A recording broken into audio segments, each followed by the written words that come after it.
নমস্কার। আজকে আমি এসেছি আপনাদের জন্য ব্ল্যাক ম্যাজিক নিয়ে কিছু কথা বলতে।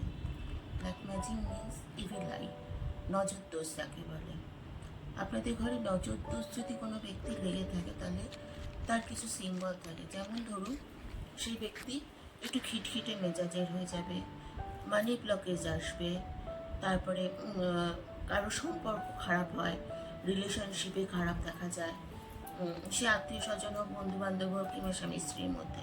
সেক্ষেত্রে আপনারা ধরে নেবেন যে এটা নজর দোষের কারণে হচ্ছে। এর প্রতিকার হচ্ছে, যে ব্যক্তির উপরে এই নজর দোষ হয়েছে, মানে যার মধ্যে এই সমস্ত গুণগুলো দেখা যাচ্ছে, লক্ষণগুলো দেখা যাচ্ছে, সেই ব্যক্তিকে একটা সর্ষের তেলের মধ্যে একটু তুলো ভিজিয়ে ওনার মাথার চারিদিক থেকে অ্যান্টি ক্লকওয়াইজ, মানে ঘড়ির কাঁটার বিপরীত দিকে ঘুরিয়ে 7 বার ঘোরাবেন তুলোটাকে।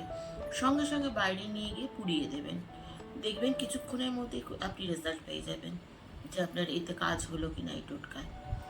আরেকটা হচ্ছে, আপনাদের ঘরে যদি আপনি মনে করেন যে কোনো কাজে বাধা, প্রেত বাধা, কিংবা কোনো নেগেটিভ এনার্জি আপনার ঘরে রয়েছে, সেক্ষেত্রে 1 মুঠো সাদা সর্ষে একটা কালো কাপড়ের মধ্যে বেঁধে বাড়ির মেন ডোরের সামনে ঝুলিয়ে দিন।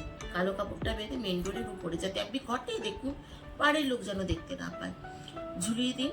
বেশ কিছুদিন পর যদি দেখেন যে পুটলির যে সর্ষেটা সেটা কালো হয়ে গেছে, তাহলে আপনি বুঝবেন যে হ্যাঁ, আপনার ঘরে প্রেত বাধা বা ওইরকম ধরনের কিছু টুকটাক টোনা টানা হয়েছে।